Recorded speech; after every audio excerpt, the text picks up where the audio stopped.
మహోన్నతుడైన దేవాది దేవునికి మహిమ ఘనత ప్రభావములు కలుగునుగాక. ప్రభువైన క్రీస్తు నామములో తండ్రైన దేవునికి నా హృదయపూర్వకమైనటువంటి కృతజ్ఞతాస్తుతులు స్తోత్రములను తెలియజేస్తున్నాను. సత్యమార్గము అనే యొక్క ఆధ్యాత్మిక కార్యక్రమాన్ని వీక్షిస్తున్నా ప్రోత్సహిస్తున్నా మీ అందరికీ కూడా ప్రభువైన క్రీస్తు నామములో నా ప్రత్యేకమైనటువంటి వందనములను తెలియజేస్తున్నాను. గడిచిన కాలమంతా కూడా దేవుడు మనలను తనకు సజీవమైన రెక్కల కింద భద్రపరిచారు, క్షేమంగా సురక్షితంగా ఉంచారు.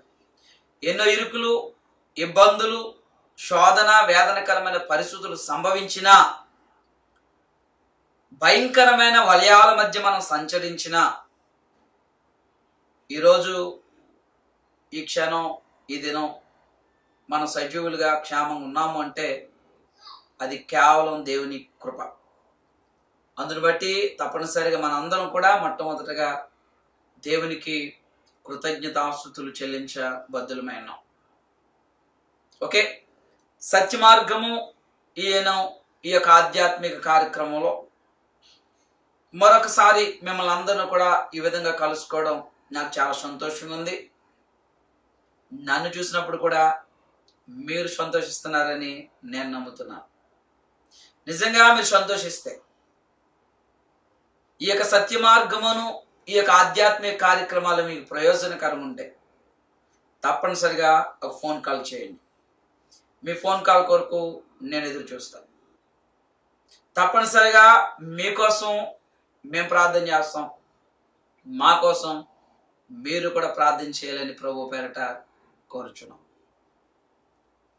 ఓకే, ఈరోజు దేవుని యొక్క వాక్యములోని మరికొంత భాగాన్ని నేర్చుకున్నాం. గత వారం మీకు జ్ఞాపకం చేశాను, కీర్తన గ్రంథము 33వ కీర్తన 12వ వచనం. యెహోవా తమకు దేవుడుగా కలిగిన జనులు ధన్యులు. యెహోవా తనకు స్వాస్థ్యముగా ఏర్పరచుకున్న జనులు ధన్యులు. అందులో మొదటి పాయింట్, యెహోవా తనకు దేవుడుగా కలిగిన జనులకు ఆ దేవుడు తన ప్రజలకు బలమును అనుగ్రహిస్తాడు అనే విషయాన్ని నేను మీకు జ్ఞాపకం చేస్తాను. దాన్ని కొనసాగింపుగా ఈరోజు మరొక పాయింట్ మీకు తెలియజేస్తున్నాను.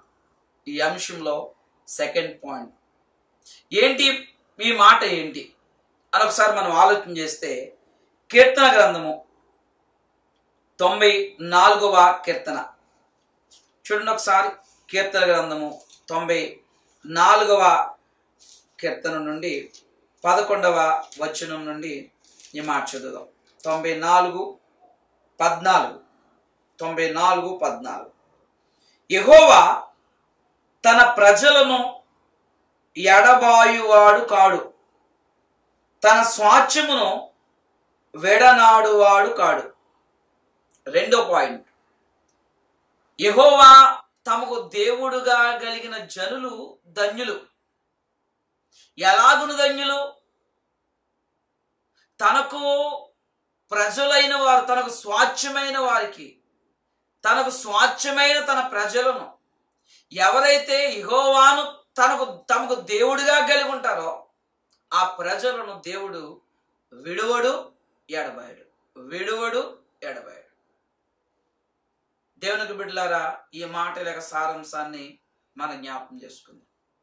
నువ్వు ఆయన నమ్మితే, నువ్వు ఆయన్ని ఆశ్రయిస్తే, ఆయనను నువ్వు దేవుడిగా కలిగి ఉంటే ఆ ప్రజలను ఆయన విడువడు ఎడబాయడు. ఇదే కీర్తనాకాడు అంటాడు 121వ కీర్తనలో, 121వ కీర్తన 4వ వచనాన్ని చదువుదాం, 3వ వచనాన్ని చదువుదాం. ఆయన నీ పాదము తొట్టులనీయుడు, నిన్ను కాపాడువాడు కొనొకడు నిద్రపోడు. ఇశ్రాయేలు కాపాడువాడు కొనొకడు నిద్రపోడు, యెహోవాయే నిన్ను కాపాడువాడు అన్నాడు. తన ప్రజలను విడవడు ఎడబాయడు. ఈరోజు యెహోవాను దేవుడిగా కలిగి ఉండడం వల్ల ఏంటి? నాకు ప్రయోజనం. నువ్వు విడువవు ఎడబాయవు. నిన్ను విడవడు ఎడబాయడు. దేవునికి బిడ్డలారా, చాలా సందర్భాలు మనం జ్ఞాపకం చేసుకోవచ్చు ఈ విషయాన్ని. అయితే విడవడు ఎడబాయుడు, విడవడు ఎడబాయుడు. అవునా? షడ్రకు, మేషకు, అబేద్నెగోల గురించిన చరిత్ర దానియేలు గ్రంథం 3వ అధ్యాయంలో చదువుతాం. దానియేలు గ్రంథము 3వ అధ్యాయంలో ఈ షడ్రకు, మేషకు, అబేద్నెగోల గురించిన చరిత్ర చదువుతాం. బబులోను సామ్రాజ్యంలో నెబుకద్నెజరు అనే రాజు యొక్క పరిపాలన కాలంలో వారు ఉన్నారు. ఈ ఇశ్రాయేలు దేశం నుంచి కొనుపోబడిన బానిసులు వారు కదా, కొనుపోబడిన బానిసులు. సరే, ఆ యొక్క బబులోను సామ్రాజ్యంలో ఒక మంచి పరిస్థితుల్లోనే ఉన్నారు. ఒక రోజు రాజుగారికి ఒక ఆలోచన వచ్చింది. ఒక బంగారు ప్రతిమ నిలబెట్టిందాం. ఆ బంగారు ప్రతిమకు ఈ సంస్థానంలో ఉన్న వారందరూ కూడా ఏం చేయాలంటే నమస్కారము చేయాలి, సాష్టాంగపడి నమస్కారం చేయాలి అని ఆయన అనుకున్న తోడనే రాజుగారు అనుకున్నాడంటే చేయడానికి ఎంత? దురాయోను మైదానంలో ఒక బంగారు ప్రతిమ నిలబెట్టించాడు. కొన్ని వాయిద్య నాదాలను ఏర్పాటు చేశాడు. ప్రజలందరూ కూడా, తన రాజ్యంలో ఉన్న ప్రజలందరూ కూడా ఆ రాజుగారు నిలబెట్టించిన బంగారు ప్రతిమ నమస్కారము చేయాలి. ఇది ఆయన చేసిన శాసనం. ఎవరైనా రాజ ఆజ్ఞను ధిక్కరించి, ఆ రాజ ఆజ్ఞను ధిక్కరించి రాజుగారు నిలబెట్టించిన బంగారు ప్రతిమకు గనక నమస్కారం చేయకపోతే, ఓకేనా, ఆ రాజుగారు నిలబెట్టించిన బంగారు ప్రతిమను దేవతగా కొలవకపోతే, ఆ యొక్క దేవతను దేవుడిగా, దేవతగా కలిగిన జనులుగా లేకపోతే వారిని అగ్నిగుండంలో వేసేస్తాడు రాజు. చూసుకోండి మరి అని ఒక శాసనం చేయబడింది. ఆ సమయం రానే వచ్చింది. ఓకేనా? పెద్దవైన, చిన్నవైన, సింఫోనియా ఇవన్నీ కూడా వాద్యనాదాలు వినపడగానే అందరూ కూడా ఏం చేశారంటే రాజుగారు నిలబెట్టించిన ఆ బంగారు ప్రతిమకు నమస్కారం చేశారు. ముగ్గురు తప్ప. షడ్రకు, మేషకు, అబేద్నెగోలు దొరికారు. రాజుగారి దగ్గర వర్తమానం వెళ్ళింది. అయ్యా రాజా, ఇదిగో నువ్వెంతో ప్రేమిస్తావు కదా, ఆ నీ యొక్క షడ్రకు, మేషకు, అబేద్నెగో అనేవారు ఏం చేశారంటే నువ్వు నిలబెట్టించిన బంగారు ప్రతిమకు నమస్కారము చేయలేదు అనే వార్త రాజుగారి దగ్గరికి వెళ్ళింది. అప్పుడు రాజుగారు షడ్రకు, మేషకు, అబేద్నెగోలు పిలిచి, ఇదిగో మీరు పొరపడ్డారేమో, ఆ పెద్దవైన, చిన్నవైన, సింఫోనియా అనే వాయిద్య నాదాలు వినబడినప్పుడు అందరూ నమస్కారం చేసేటప్పుడు మీరు నమస్కారం చేయలేదు. మీకోసం నేను ఏం చేస్తానంటే మరలా వాయించమంటాను వాటిని. మీ ముగ్గురు కోసం మరలా వాయించమంటాను వాటిని. మరలా ఊతారు, మరలా వాయిస్తారు. నేను నిలబెట్టించిన బంగారు ప్రతిమ మీరు నమస్కారం చేయండి అని చెప్తే ప్రపంచ అధినేత మీకు అర్థమవుతుందండి. నెబుకద్నెజరు అనే రాజుకి వారిచ్చిన సమాధానం ఏంటి తెలుసండి? రాజా, ఇందును గురించి నీకు ప్రత్యుత్తరం ఇయ్యాలన్న చింత మాకేమీ లేదు. ఈ విషయంలో నీకు ప్రత్యుత్తరం చెప్పుకోవాలన్న చింత మాకేమీ లేదు. ఎలా చెప్పాలా, ఏం చెప్పాలా అనే చింత ఏమి లేదు. మీకు అర్థమవుతుందా? చాలా మందికి మొహమాటం ఎక్కువ. అర్థమవుతుందా? అయ్యో ఏమనుకుంటారో, వాళ్ళతో ఏం చెప్పాలో అని ఇబ్బంది పడుతుంటారు. అర్థమవుతుందా? సూటిగా ఉండరు. గుర్తుపెట్టుకోండి, కొంతమంది సూటిగా మాట్లాడతారండి. స్ప్రైట్ తాగుతారు అనుకుంటా వాళ్ళు. సరదాగా చెప్పానండి, స్ప్రైట్ కింద తాకండి. స్ప్రైట్ తాగినోడు అందరూ అంటే సూటిగా మాట్లాడతారని కాదు. మీకు నేను జ్ఞాపకం చేస్తున్నా, సూటిగా మాట్లాడుతున్నారు. ఎవరు? షడ్రకు, మేషకు, అబేద్నెగోలు. ఏమన్నా తెలుసా? రాజా, ఇందుని గురించి నీకు ప్రత్యుత్తరం ఇయ్యాలన్న చింత మాకు లేదు.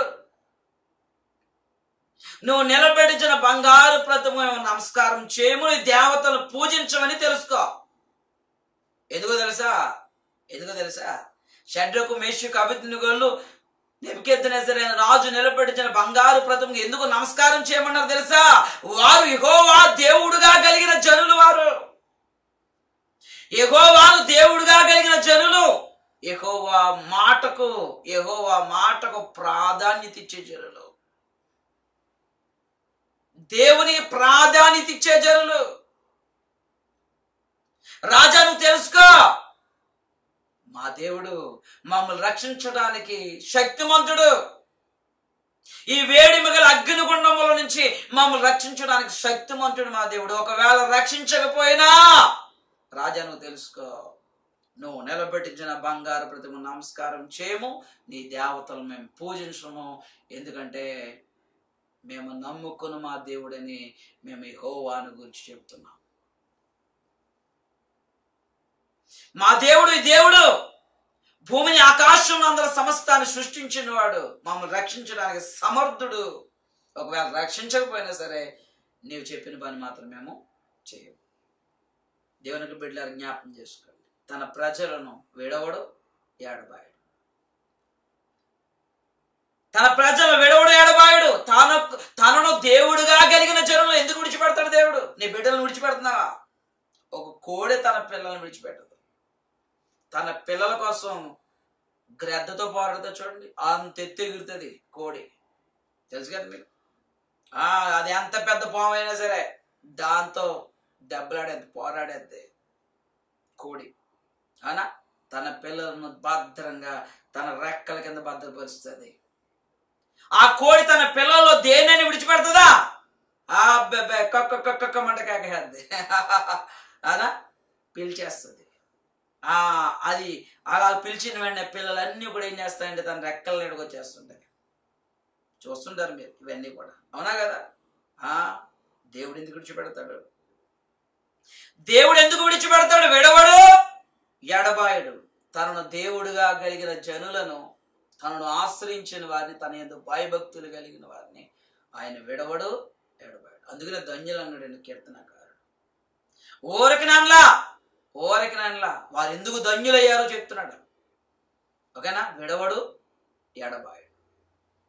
నిజమే, ఆ రాజుతో సర్వము కూడా ఎవరికి విరోధంగా నిలబడ్డారంటే షడ్రకు మేషకు అబేద్నెగోలకు విరోధంగా నిలబడ్డారు. ఎవరక్కడ అగ్నిగుండాన్ని 7 అంతలు చేయండి, 7 అంతలు కాదు 70 అంతలు చేసినా సరే, 7 అంతలే చేస్తున్నాం, 70 అంతలు చేసినా సరే మమ్మల్ని రక్షించడానికి మేము సేవించుచున్న మా దేవుడు సమర్థుడు. ఓకేనా? మేము నిలబెట్టించిన బంగారు ప్రతిమకు నమస్కారం చెయ్యముగాక చెయ్యి, మమ్మల్ని అగ్గిలో పడేసినా సరే. ఓకేనా? గుర్తుపెట్టుకోండి దేవునికి బిడ్డ. చిన్న చిన్న విషయాలకు మనం లొంగిపోతున్నాం ఈరోజు. చాలా చిన్న చిన్న విషయాలు మనం డామినేట్ చేస్తున్నాయి, అవునా కదా? మరి మరణాన్ని కూడా లెక్క చేయట్లేదు. తమ ప్రాణాలను తృణప్రాయంగా విడిచిపెట్టేస్తున్నారు, సిద్ధపడిపోతున్నారు. బాబా, ఏం భక్తులండి వీళ్ళు! ఎంత గొప్ప సంగతో చూడండి. ఒక మాట, మేము సేవించుచున్న దేవుడు మమ్మల్ని విడవడు ఎడబాయడు. ఎక్కడైనా సరే మేము పాతాళం అంత లోతులో ఉన్నా, ఆకాశం అంత ఎత్తులో ఉన్నా సరే ఎక్కడ విడిచిపెట్టేవాడు విడవడు. తన బిడ్డలు విడవడు ఎడబాయడు. సరే, అగ్నిగుండంలో వేసేద్దాం, బలమైన రండి, వాళ్ళు బంధించి నా మాటలు ధిక్కరిస్తారా? ప్రపంచ అధినేతను, అంతే కదండి. రాజ మార్తాండ రాజ గంభీర రాజు అంటే ప్రపంచ అధినేత నెబుకద్నెజరు మహారాజు. అటువంటి రాజు యొక్క మాటను ధిక్కరించారండి వీళ్ళు. యెహోవా తమకు దేవుడుగా కలిగిన జనులండి వీళ్ళు. ఆ జనులను ఆ దేవుడు విడిచిపెడతాడా? విడిచిపెట్టడు గాక విడిచిపెట్టడు. గుర్తుపెట్టుకోండి, విడిచిపెట్టడు గాక విడిచిపెట్టడు. రాజు ఆజ్ఞాపించాడు, బలిష్ఠులైన వారు వచ్చారు, షడ్రకు మేషకు అబేద్నెగోలను బంధించారు, ఆ అగ్నిగుండంలోనికి వారిని విసిరేశారు. ఎవరైతే షడ్రకు మేషకు అబేద్నెగోలు విసిరేశారో ఆ విసిరేసిన కాలిపోయారండి. ఆ యొక్క అగ్నిగుండం యొక్క తీవ్రత అంత భయంకరంగా ఉంది. వాళ్ళు దహించుకుపోయారు, వాళ్ళు కాలిపోయారు. అగ్నిగుండంలో వేయబడిన షడ్రకు మేషకు అబేద్నెగోలు మరి ఏమైపోవాలి చెప్పండి? యెహోవా తన ప్రజలను విడువడు, తన స్వాస్థ్యమునైన ఎన్నడూ కూడా ఎడబాయడు. విడువడు, ఎడబాయడు. అగ్నిలో అగ్నిలో షడ్రకు మేషకు అబేద్నెగోలు అగ్నిలో వేయబడితే రాజుగారు చూస్తున్నారండి. అగ్నిగుండంలో అప్పటికే తడిసిపోయింది రాజుగారికి, అరికాలు మొదకు నడినెత్తి వరకు. వారిని పిలిచాడు, ఎంతమందిని వేస్తావు అగ్నిగుండంలో? ముగ్గురిని. నాకు నలుగురు కనబడుతున్నారు. అది బంధకములు లేక అగ్నిగుండంలో అటు ఇటు తిరుగుతున్నారు. వాళ్ళు అటు ఇటు తిరుగుతున్నారు. ఏంటి అద్భుతం? విడువడు, ఎడబాయడు. అగ్నిగుండంలో కూడా షడ్రకు మేషకు అబేద్నెగోలు ఎలా ఉన్నారు? సురక్షితంగా ఉన్నారు. ఒక్క నిమిషం కూడా ఆలస్యం చేయడండి. దేవుడు తన దూతను పంపించాడు. అంతే. నాకు నలుగురు కనబడుతున్నారు. నెబుకద్నెజర్ అంటున్నాడండి, ప్రపంచ అధినేత అండి ఈయన. ఏ సామాన్యుడేం కాదు, సామాన్యుడు కాదు, ప్రపంచ అధినేత. నాకు నలుగురు కనబడుతున్నారు. ఆ నలుగురు కూడా బంధకాలు లేకుండా అగ్నిగుండంలో అటు ఇటు తిరుగుతున్నారు. అగ్నిగుండంలో సంచారమా? ఏంటండి ఈ అద్భుతం? జాగ్రత్తగా ధైర్యం చేసుకున్నాడు. ఆ అగ్నిగుండపు వాకిడి దగ్గరికి వెళ్ళాడు. ఓకేనా? పిలుస్తున్నాడండి. ఎవరిని? షడ్రకు మేషకు అబేద్నెగోలనే దేవుని సేవకులారా బయటికి రండి. బాబా ఏమి అద్భుతమైన సందర్భం అండి. నిజంగా ఏమి అద్భుతమైన సందర్భం. ఏ రాజైతే 7 అంతల అగ్నిగుండంలో ఈ షడ్రకు మేషకు అబేద్నెగోలను పడేయించాడో, అర్థమవుతుందా? ఏ రాజు అయితే ఆజ్ఞాపించి వారిని విసిరేయించాడో, ఏ రాజు చేత విసిరివేయబడ్డారో ఆ రాజు చేతే పిలువబడుతున్నారండి. ఓకేనా? ఒకసారి మనం చదువుదాం. 24 వచనం. రాజు నెబుకద్నెజరు ఆశ్చర్యపడి తీవ్రముగా లేచి, మేము 3 మనుషులను బంధించి ఈ అగ్నిలో వేసితము కదా అని తన మంత్రులను అడిగాను. వారు రాజా సత్యమే అని రాజుతో ప్రత్యుత్తరం ఇచ్చింది. అందుకు రాజు, నేను 4 మనుషులను బంధకములు లేక అగ్నిగుండంలో సంచరించుడు చూచుచున్నాను. వారికి హాని ఏమీ కలగలేదు.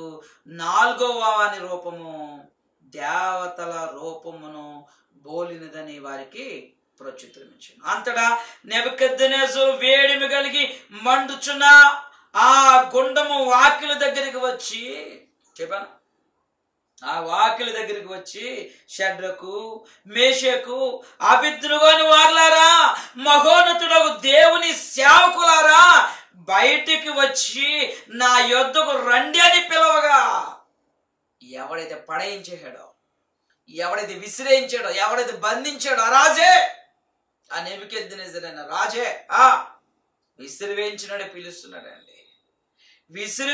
పిలుస్తున్నాడు, బంధించుడే పిలుస్తున్నాడు. మహోన్నతుడైన దేవుని సేవకులారా. ఎవరు? మహోన్నతుడైన దేవుని సేవకులారా, ఏమండి, బయటకు వచ్చి నా యొద్దకు రండి అని పిలవగా షడ్రకు మేషకు అబేద్నెగో ఆ అగ్నిగుండంలో నుంచి బయటికి వచ్చింది.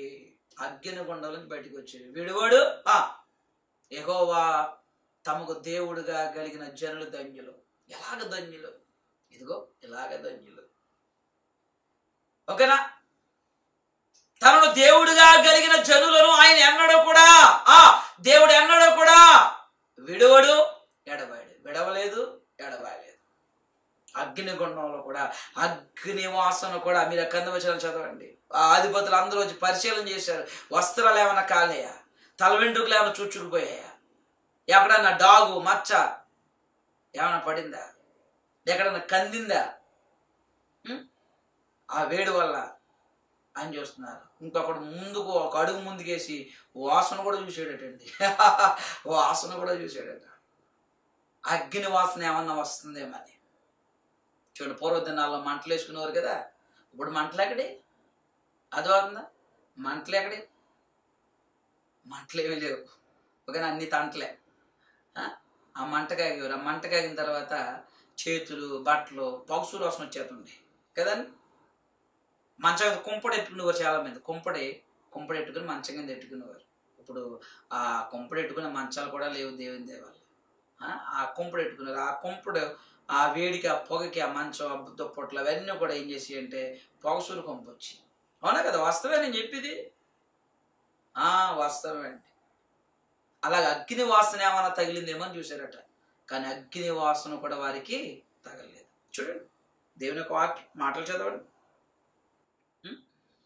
అగ్ని ఏ హాని చేయకుండా వాళ్ళ తల వెంట్రుకలలో ఒక్కటైనను, చూడండి, ఒక్కటైనను మీ తల వెంట్రుకలన్నీ లెక్కించబడ్డాయి అంటాడని ప్రభువైన యేసు శిష్యులతో. మీ తల వెంట్రుకలన్నీ లెక్కించబడ్డాయి. నా చిత్తం లేకుండా ఆ తల వెంట్రుకలలో ఒక్కడు కూడా నేలన రాలదు. ఆ తల వెంట్రుకలు ఒక్కడు కూడా కాలేదట. ఏంటండి దేవుడు, ఎంత గొప్ప దేవుడు అండి. ఎవరినండి ఈరోజు వదులుకుంటున్నా? ఎవరిని? ఏ దేవుని వదిలేసి ఒక దూడబొమ్మని చేసుకుని ఇశ్రాయేలు ఏం చేశారండి? అటువంటి గొప్ప దేవుడైన ఇశ్రాయేలు దేవుడిని సైన్యములకు అధిపతి యెహోవాను విడిచిపెట్టేసి ఒక దూడబొమ్మని చేసుకుని, ఆ దూడబొమ్మను ఇదిగో నిన్ను ఐగుప్తు దేశం నుంచి విడిపించిన యెహోవా ఇది అన్నారు. దూడనే దేవుడు అన్నారండి. ఎంత గొప్ప దేవుడు, ఎంత శక్తివంతుడైన దేవుడు వదిలేసి.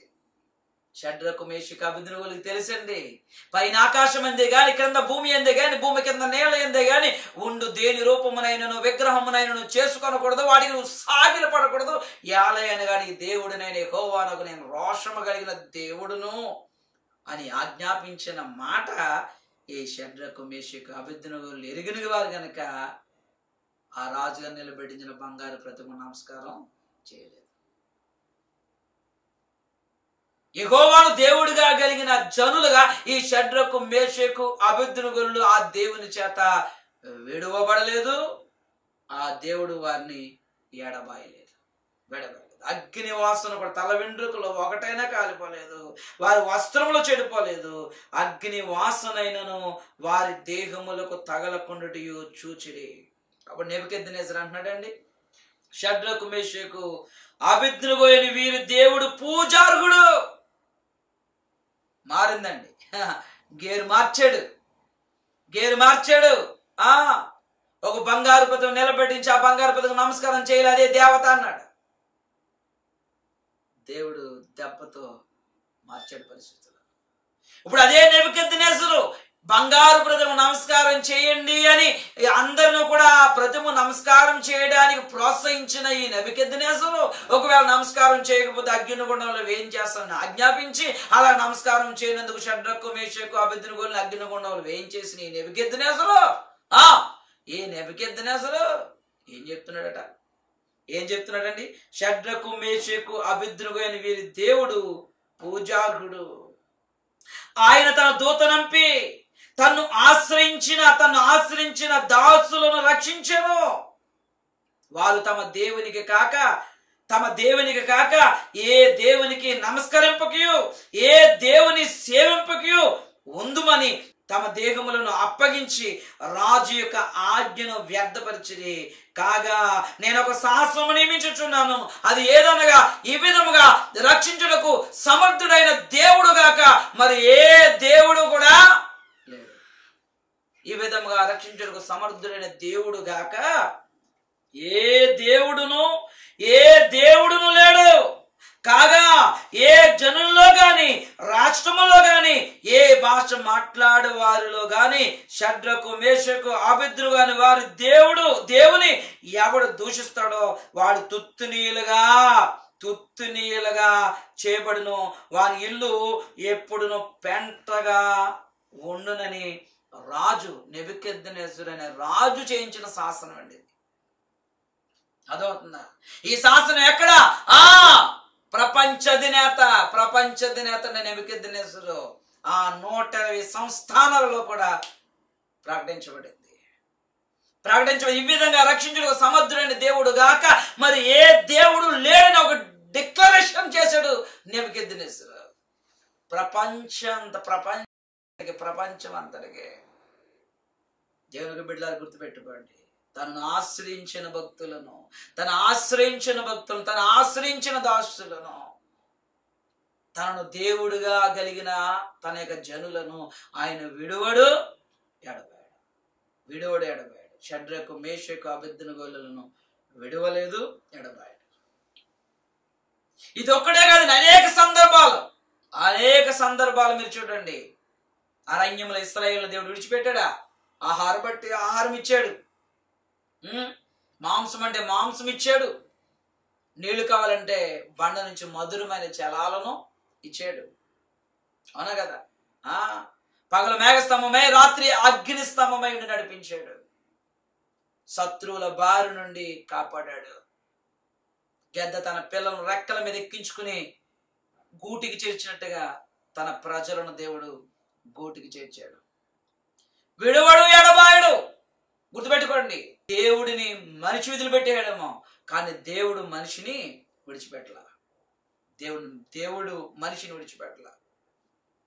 ఆయన తన నమ్మిన వారిని ఆయన అన్నడు కూడా విడువడు, ఎడబాయడు. ఈరోజు నీ జీవితం ఇటువంటి కష్టాలు, ఇబ్బంది రావచ్చు, రాదంట్లా. షడ్రకు, మేషకు, అబేద్నెగోలకు రాకుండా అగ్నిగుండము వంటి మహాశ్రమ ఎదురైంది. అగ్ని వంటి మహాశ్రమలు మనకు ఎదురవచ్చు. వాటన్నిటి నుండి వాటి యొక్క వాసన కూడా మనకు తగలకుండా గుర్తుపెట్టుకోండి. అగ్ని వాసన కూడా వారికి తగలకుండా కాపాడిన దేవుడు నీకు ఎదురైన సమస్యల యొక్క వాసన కూడా నీకు తగలకుండా, కనీసం వాసన కూడా నీకు తగలకుండా నిన్ను కాపాడగల శక్తిమంతుడు దేవుడు. అందుకు యెహోవా తమకు దేవుడుగా కలిగిన జనులు ధన్యులు అని కీర్తనకారుడు ఊరికి నన్లా. ఇదే ధన్యత. ఇటు ధన్యత నీకు కావాలా? ఇటు ధన్యత మనకి కావాలా? అయితే యెహోవాను దేవుడుగా కలిగిన జనులుగా ఈ భూమి మీద మన బ్రతుకును కొనసాగిద్దాం. God bless you all. దేవుడు మిమ్మల్ని, మీ కుటుంబాల బిడ్డలను దీవించు. ప్రార్థన చేసుకుందాం. పరిశుద్ధుడు, గనుడునైన మా ప్రియ పరలోకపు తండ్రి, మీ ఘనమైన, విలువైన, ఉన్నతమైన నామమును బట్టి మీకు స్తోత్రాలు. ఎత్తబడిన వాక్యం మా అందరికి వెనుకడిలో ఫలభరితంగా ఆశీర్వాదకరంగా దేవా, నేను దేవుడిగా కలిగిన జనులను విడువవు, ఎడబాయవు అనే అద్భుతమైన విషయాన్ని మేము నేర్చుకున్నాం. మీ మాటలను బట్టి మీకు స్తోత్రాలు. ఈ మాటలు మా అందరికి వెనుకడిలో ఫలభరితంగా ఆశీర్వాదకరంగా ఉంచండి. ఈ మాటల ద్వారా మీరు మాకు ఇచ్చిన గొప్ప ధైర్యాన్ని బట్టి స్తోత్రాలు. ప్రతి మాట, ప్రతి హృదయంలో ఫలభరితంగా ఆశీర్వాదకరంగా ఉంచుతారని కోరుకుంటూ ప్రభువైన క్రీస్తు వారి పేరట మిక్కిలి వినయపూర్వకంగా ప్రార్థించి వేడుకొనుచున్నాము తండ్రి. ఆమేన్. మీ అందరికీ వందనాలు.